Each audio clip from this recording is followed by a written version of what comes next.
friends, it's finally time to film one of the most exciting, if not the most exciting video that I do on this channel, or that we've done in this channel in the past, and that is sharing my favorite books that I read in 2023. I know this is going up a little bit later than other people's posts are, but I felt like I needed more time just to really decide which books I wanted to make this list, especially since I decided to cut myself off at exactly 12, which I don't normally do, but I felt really strongly about doing. So without further ado, these are the 12 best books that I read in 2023. To kick things off, we have a middle grade book by an author who I absolutely adore, and that book is Tessa Miyata is No Hero by Julie Abe. If this author is familiar to you, her other book that I really love is Eva Evergreen's Semi-Magical Witch. So Tessa Miyata is Julie's first foray into urban middle grade fantasy. Our main character, Tessa, and her neighbor Jin, they accidentally break a Miyata family heirloom and release a malicious samurai god, and they end up having to team up in order to stop him before he takes over Tokyo forever. And I really love this book. It captured the heart of so many middle grade stories that I already adore, and that it also has a little bit of an anime and manga twist to it. There's so much spirit in the story that reminds me of some of my absolute all-time favorites, and there are also some anime and manga name dropped in the story that I got really excited about. This book in general is just filled with so many great elements that I loved, right? There's a main character who's facing emotional and physical struggles. There are unexpected allies, both of the human and the magical sort. There's an intriguing lore, background and world to the story that marries history and mythology and the mundane, and we also have plenty of action and twists that kept me on the edge of my seat. And I got super emotional reading this one, which is always a good tell that I am loving a book. So I'm happy to report that I have a new Julie Abe book to add to my favorites list. The next thing that I'm going to talk about is a manga series. There was one that I read and fell in love with and caught up with completely last year. It's relatively new, so there's not as many manga volumes out yet. There's only 4 as of right now. And that manga series is My Happy Marriage. The original concept of the story is by Akumi Agitogi, and the art in this one is by Rito Kosaka, and the character design is by Tsukio Tsukioka. And as you can see, this cover is stunning. So I really ended up picking up this one on a whim, but I already had a feeling that I was gonna love it. It's about a mistreated daughter who is cast out of her family house, and she's sent to audition as a bridal candidate for the heir of one of the most powerful families in the entire land. And it's so good. It's so good. It was the first time in such a long while that I felt super giddy reading the first volume of a manga. It just appealed to me in every single respect. But I think the thing that carries it the best, or the most, are the 2 main characters. There is Mio, who is sweet and still has a kind heart despite all of the things that she's been through, and I feel like she just must be protected at all costs. And then there's Kyoka, who is stoic and guarded. He also has powerful abilities. He's exactly my type when it comes to these types of stories, and just in general, he's my type. And I think that the story is super simple, but there's just enough about it that makes it feel unique. The way that these elements are all tied together, the hint of something paranormal, the beautiful art style, everything really came together in a happy marriage to make me very happy as a reader. And I am super excited to continue on with this series. I'm really tempted to start the light novel series, which is a little bit further ahead, but we'll see if I end up doing that. There is also an anime and a live action film, and I have both in my queue.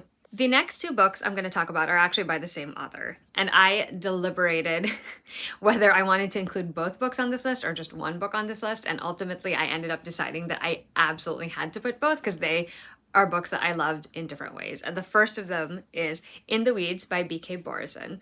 This is the second book in the Love Light Farm series. It's about Evie and Beckett.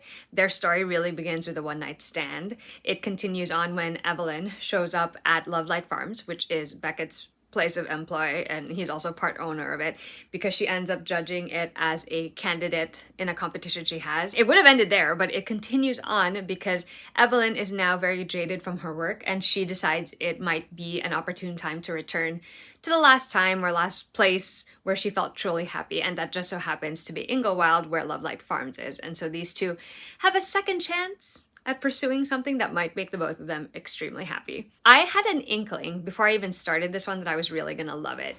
It was just something about these 2 characters when we meet them in Love Light Farms. There was something there that you know, was already like enough to capture my attention. And so I was like, when I started, I had high hopes, and I love this story. I will say miscommunication is not normally a trope that I personally love, but it felt really organic and understandable that our two main characters here were having that issue between them. Overall, it was really easy for me to get personally invested in the romance. I also found both of the characters really relatable in different aspects. There's Evelyn's sort of journey into reevaluating what she wants out of her life and her career and looking for what really makes her happy. And then there's Beckett's experience with and the way he handles his anxiety. Those things just meant so much to me, and I felt so emotional whenever they were trying to do things that were out of their comfort zones, or when they were succeeding at doing things that might have scared them or, you know, confused them or felt like completely different from what they consider their normal. And yeah, I was very happy reading this book, and so I had to put it on this list. The other B.K. Borison book that I had to put on this list is the next book in the Love Light Farm series, and that's Mixed Signals. So this one is about Layla, who is the other owner of Love Light Farms, and Caleb, who is a regular visitor to the bakery and to Love Light Farms, and they both are from Inglewild. And these two agree to a month, I believe, of no strings attached dating because Caleb is determined to renew Layla's faith in men, and Layla is going to help Caleb out by sort of rating his dating skills. I don't think either of them anticipated how difficult it would be to resist the chemistry that pops up between them, that's always been there between them. It was so good. This one has the most rom-com vibes of the entire series to me. There's so many dates, there's shenanigans, there's the small town vibes. All of those things combined just made for a really good and heartwarming story. I think the romance itself was super sweet. It was so cute watching these two fall in love or like realize the depth of their feelings for one another. Layla was definitely incredibly sweet. I love that she bakes. I love her passion for that as well. And she really just deserved to get the whole damn pie, if you know what I mean. And then you have Caleb, who is equally a sweetheart as well, and I just wanted to hug him so much. I really wanted Layla to see how devoted and lovely and caring he is, especially when it comes to her, because he's had the biggest crush on her forever.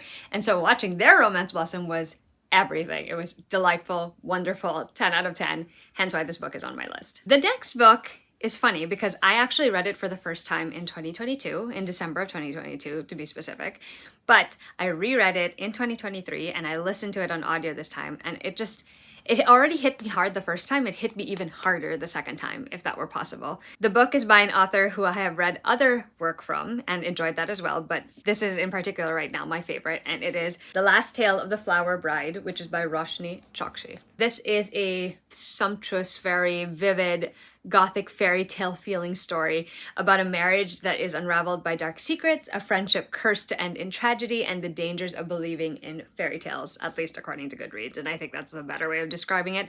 I don't really want to go into too much detail because I feel like it really worked out for me when I dove into this novel. It has a lot of fairy tale leanings and elements, and even the writing is written in a way that could be described as fairy tale like prose, but it's actually a contemporary story with just a hint of like magic to it.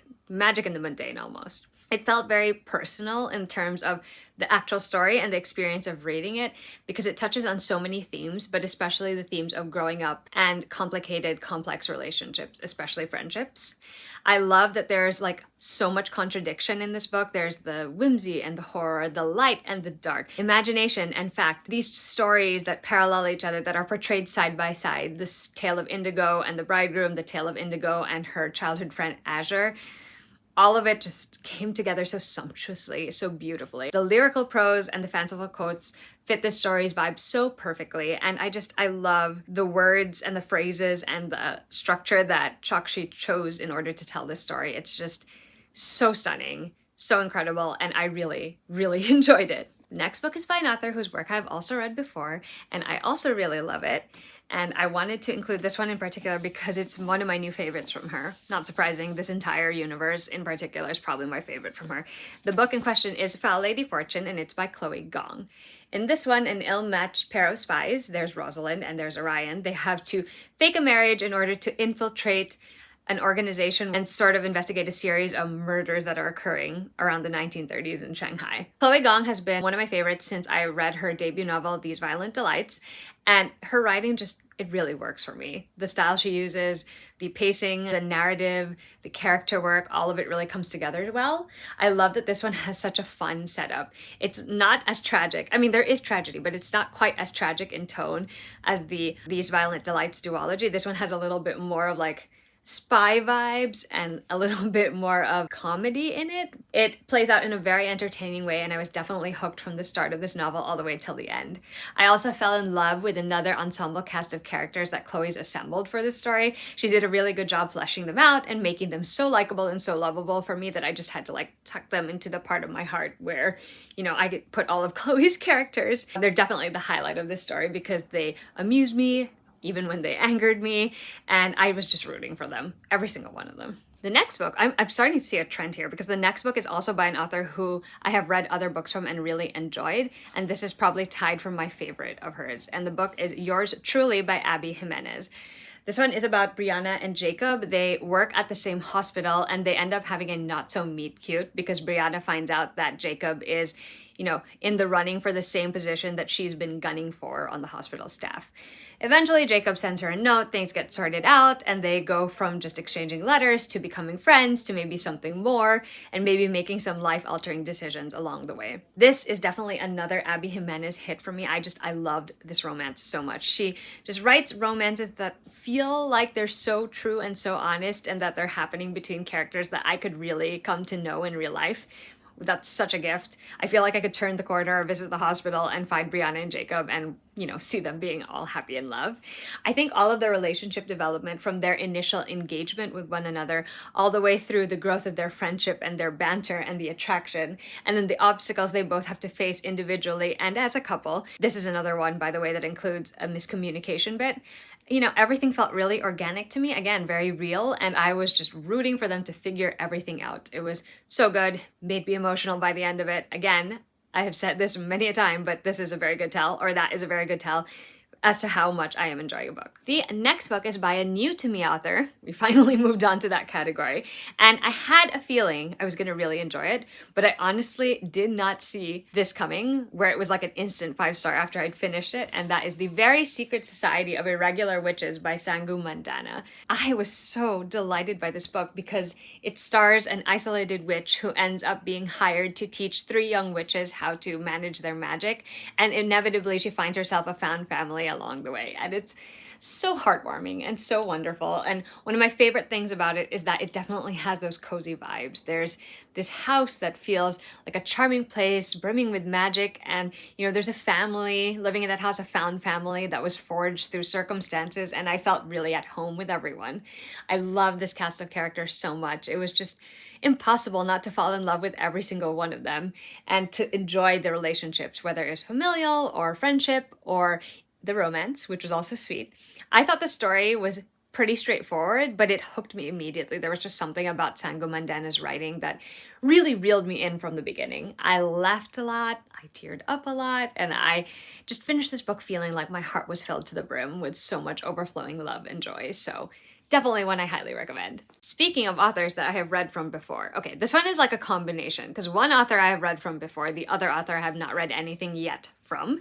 The book is The Sun and the Star by Rick Riordan and Mark Oshiro. If you're wondering what edition this is the Rainbow Crate edition. This book is part of the Percy Jackson and the Olympians world, but it centers around 2 characters you may recognize from other books. We have Nico D'Angelo and Will Solis, and they have to team up and go down into Tartarus in order to help an old friend. These authors did not have to go this hard for Nico and Will, but they did, and I am super thankful for that. I'm super grateful for that because I loved getting to spend time with these 2 because they're 2 of my favorites in the PJO world.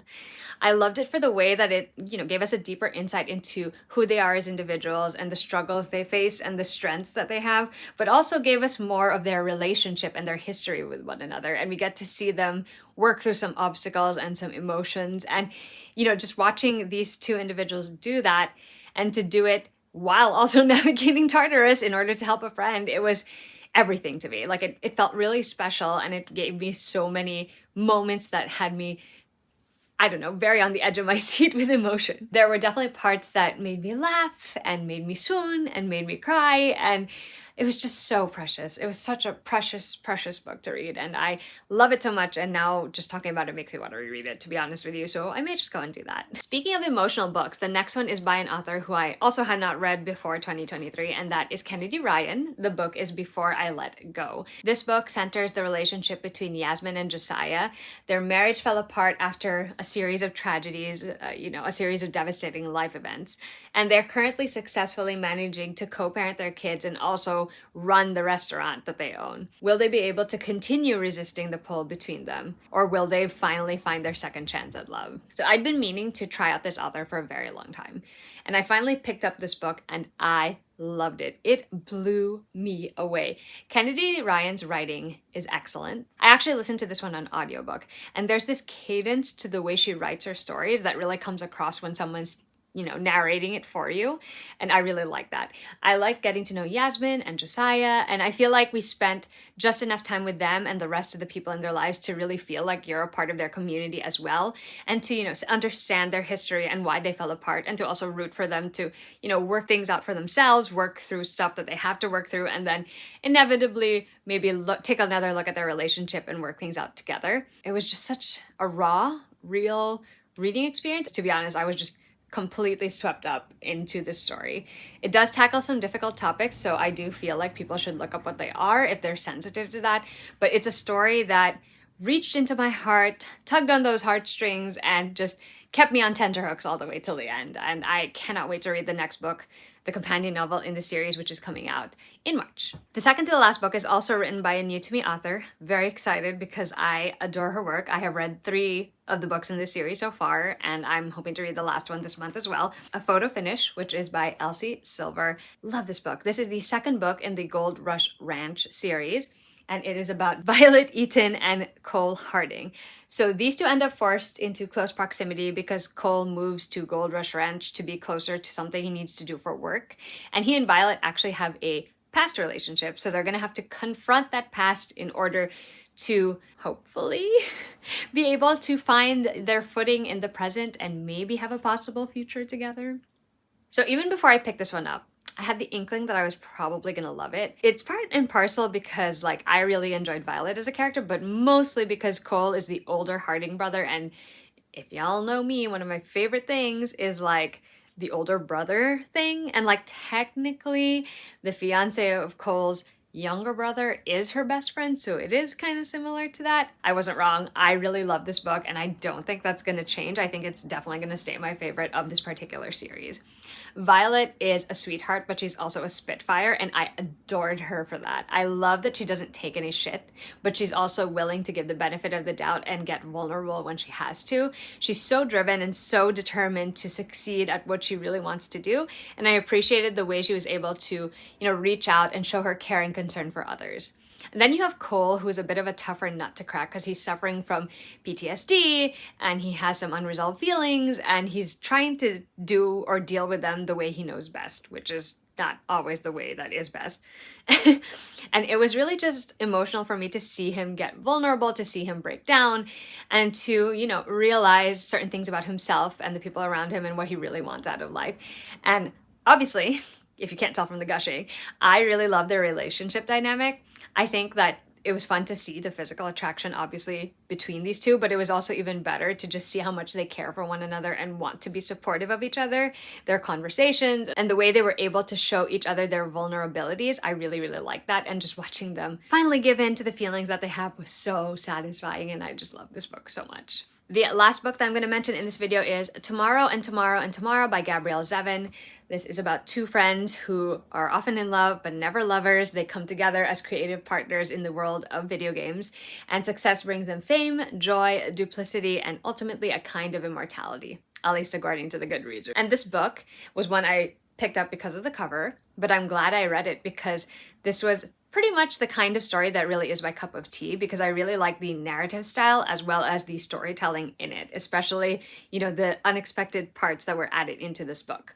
The characters, specifically Sadie and Sam, but also the rest of the characters that do come and go, really also came alive off the page. They had so many feelings and so many flaws, and they had lots of skills and strengths and sorrows, and they felt like real people that existed. That isn't an easy feat for any author to achieve, but to achieve that, especially when the characters lean towards being unlikable, I think that's something remarkable. I listened to the audiobook, and I do think that was the best way for me to experience this story, because it felt like I was just being, told the story of these two individuals from their perspectives, and, just finding out what happens little by little by little. So there you have it. Those are my 12 favorite reads from 2023.